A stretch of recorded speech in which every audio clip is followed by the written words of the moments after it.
And I'm joined by Dr. Sudheer Raj today. He's a NODAL DRTB officer and general physician and diabetologist. Sir, can you please tell us about your field of specialty? Sure, ma'am. I'm a doctor by profession. Uh, I'm very passionate about it.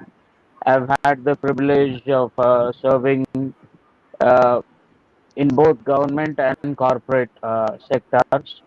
So I've seen both sides of the coin and pain and suffering from close quarters. So when you talk about, don't want to get into the subject much. That would be boring because it's not everybody's cup of tea. But generally, what I'd like to say is uh, there are many myths or misnotions about health or disease or a lot of anxiety regarding emerging and re-emerging diseases nowadays. I am a nodal DRTB officer. DRTB means it's a MDRTB, that is multi-drug resistant tuberculosis. I'm the officer there. I work in Hyderabad. So I cater to, because it being the apex center, I cater to both Hyderabad and surrounding districts, even sometimes surrounding states. So you could say people from all over the country come there to be treated because that is the last option. It is the apex center there. Myself, I have my own nursing home and a clinic. I've also worked in a psychiatric rehabilitation center, and I've also worked in critical care areas. In a nutshell, that should be it. But to just break the ice, I just want to know about my audience, what this beautiful mind is all about. Right, sir. So there are people who are watching you from live from Hyderabad, Telangana area, and many other parts of India, and even abroad because we are live on Facebook and YouTube. And Okay. people nowadays they're very aware about their health issues, especially after the pandemic. And you being the diabetologist and physician, like they would like to know more about how to get rid of these diseases or how can we take care of ourselves, why to fall into the category of these diseases, why not taking care of our health at the right stage. So I would Yeah. really like you to shed little light on how to take care of ourselves from diabetes. Okay. That is a very interesting question because India nowadays is called the diabetes capital of the world, or the capital sweet country. Diabetes is all about sweet, it's all about sugar. So before going to that, I just don't want this to be a monotonous one-way dialogue. I just also want the participants to be involved. I just want to know from you, what do you think is health? It's a very basic question. What do you think is health according to you? So I'm not able to hear you properly. Your voice is cracking up, but I think you're asking me about health. Yeah, I'm just a just minute. guessing it. Yeah, Yeah, please, if you can check the audio. yeah. Am I audible better now? Yes, yes, it's better now. So health, Yeah. I guess, like the overall our physical condition, like how we, like the body temperature, and like if we are No, like safe from diseases. okay. Those are This is called what I vitals. feel. Yeah, I was not yeah. ready for this question. I just abruptly, this is what That's I'm answering you. yeah, yeah, yeah. That's okay. Any of the audience can participate in this, or is it a one-way Uh, thing? yeah, once I have any kind of chat available over here, I'll definitely tell you, but you can go ahead with your own answer. Okay. I define health as a state of physical, mental, social, emotional, and spiritual well-being.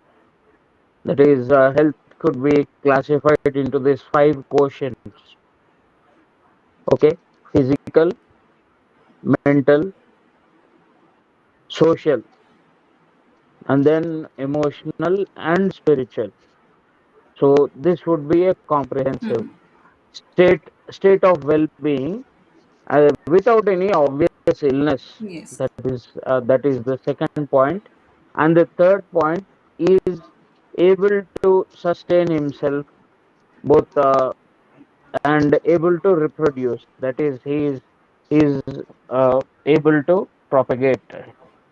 Overall health is that. Okay, that is a simple nutshell layman definition. So it is a state in which all these quotients coexist together. That is the first question, and that would be my introduction about health. So any lacuna in these areas would result in disease. That is, whatever, if you are unhealthy, it means you are ill. It means you are diseased. Okay. So there are a lot of diseases, and me being a diabetologist and observing from a close quarters and dealing with many cases and even using newer drugs, like how and why India is become diabetes capital of the world, and especially Hyderabad, Telangana, the platform that we are talking from. Why is it become the what is diabetes? Actually, many people do not know that. They think diabetes is some kind of curse or some kind of incurable disease, but diabetes is just a condition.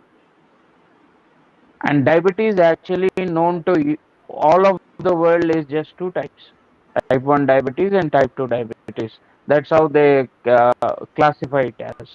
The one in which insulin dependent and non-insulin dependent. But that's again a big joke, because non-insulin dependent diabetics are also given insulin control sugars, which I am guessing 95% of my patients are not on insulin. And there is another interesting topic that we want to delve into is reversible diabetes. Is it possible? Reversible diseases for that case, is it possible? So, if you want me to start from basics, I just want to say that these are all called NCDs, that they are non-communicable diseases. They don't spread from one to another, Yes. except it being a genetic transmission. Uh, they may have it, but still, if you could maintain a healthy lifestyle, it is that also can be delayed, and eventually it will manifest late in the life. That is point So, number one. if it is Yes, like in the family, like still, like what kind of precautions can the people take in case they y- want to save themselves from this kind of a disease, yes, like ma'am. So, diabetes? so in science, how we approach is, at least how I approach is the root cause. What you're talking on, I am a specialist in that. I have done my SPM and preventive and social medicine. I'm a specialist in that. So prevention is always better than cure. But you need to know what you should be, what you should prevent yourself from. Yes. Okay. For example, I'll tell you four kinds of preventions. One is called primordial prevention, then it is primary prevention, then it is secondary prevention, then it is tertiary prevention, and there would be disability limitation, and there would be rehabilitation in the last stage. So what is uh, primordial prevention? That is, even before going into primary prevention, primordial prevention is em- prevention of emergence of risk factors. For example, I just want to put it to you as plainly as possible. You're talking to me. You're made different. I am made different. If we do not maybe even like the same kind of food, and our metabolisms are different. Close, close. Even our metabolisms are different. Even our genetics are different. Our genetic makeup is different. So everybody, even hearing online, they are also made different. So when we find that there is a genetic predisposition in our family, like you said, our parents might have sugar or diabetes, which is very common these days. It is passed on from one generation to another. So what kind of precautions we can take is we prevent the emergence of risk factors. Like obesity is one of the cause of early manifestation of diabetes. So then you could focus on weight loss. Then sedentary lifestyle. So you could focus on an active lifestyle. Drinking a lot of water is also one of the cause, because when you don't drink, you don't naturally detox. So those become uh, what I'm saying be can might seem very simple, but they are very very effective procedures. And the three pillars that I believe for a good health would be good sleep, good diet, and good lifestyle. Good lifestyle is devoid of like smoking, drinking, or unusual addictions and all that. And good diet is eating right, and good sleep is having uh, adequate rest, I'd call it. It might differ from person to person. Adequate rest both to the mind and the body. So when mind comes in, you might need like relaxation techniques, or you need to, put yourself away from unnecessary stress, which bothers you and which ultimately, because it is a high stress driven lifestyles these days. Everything is target based or target oriented and everything, but it is in our hands to set our own goals and our priorities. That is one. That is primordial prevention. Primary prevention is early diagnosis and treatment. You go in for regular health checkups, so that if something in initial stage, if it is caught, it could be treated. And with minimal pills, you can deal with the disease or your problem. Then secondary is more curative. It is you prevent complications in that.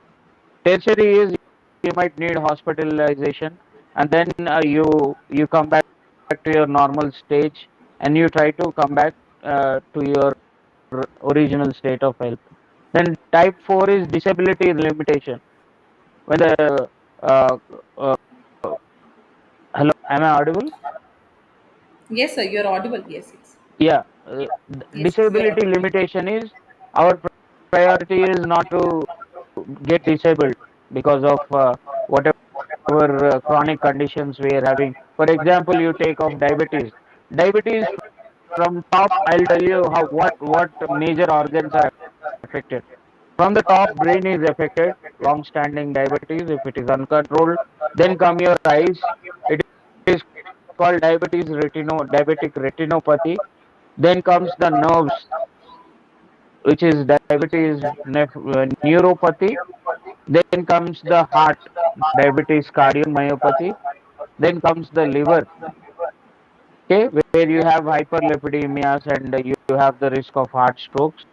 Then comes the kidneys, which is called diabetic nephropathy.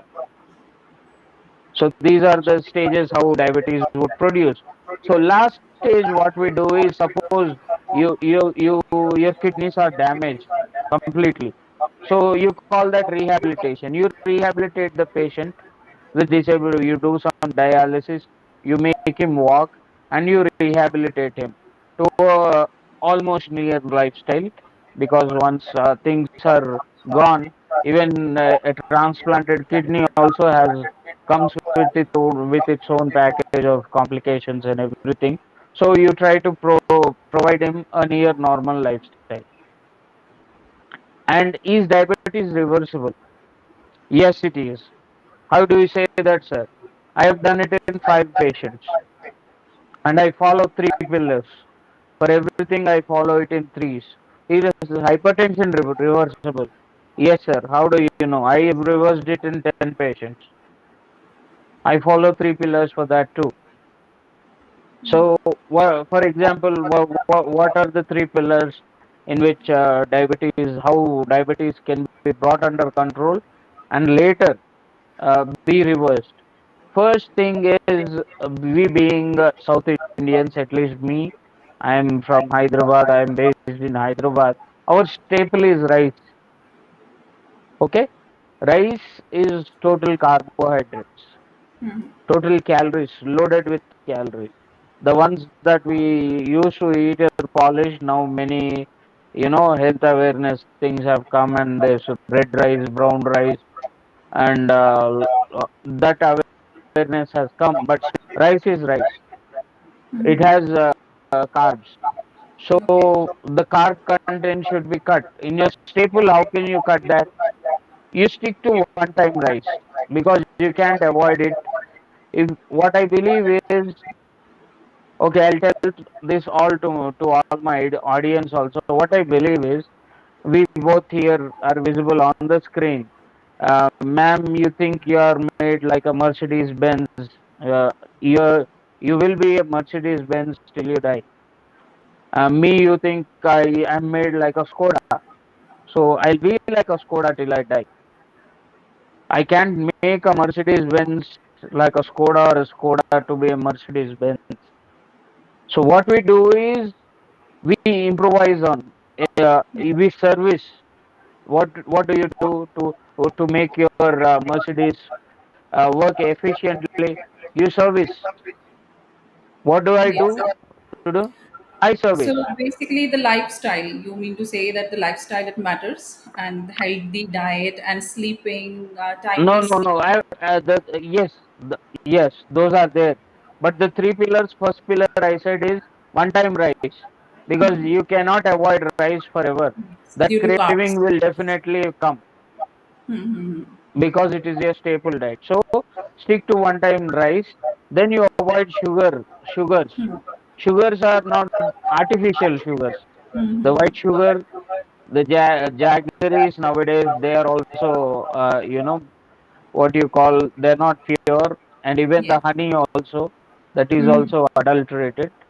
And then you have the mithais that you get in the mithai The shops, sweets.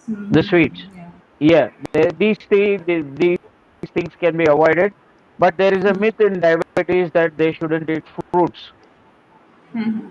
But that's wrong, Binosh. I tell all my patients to eat one fruit per day.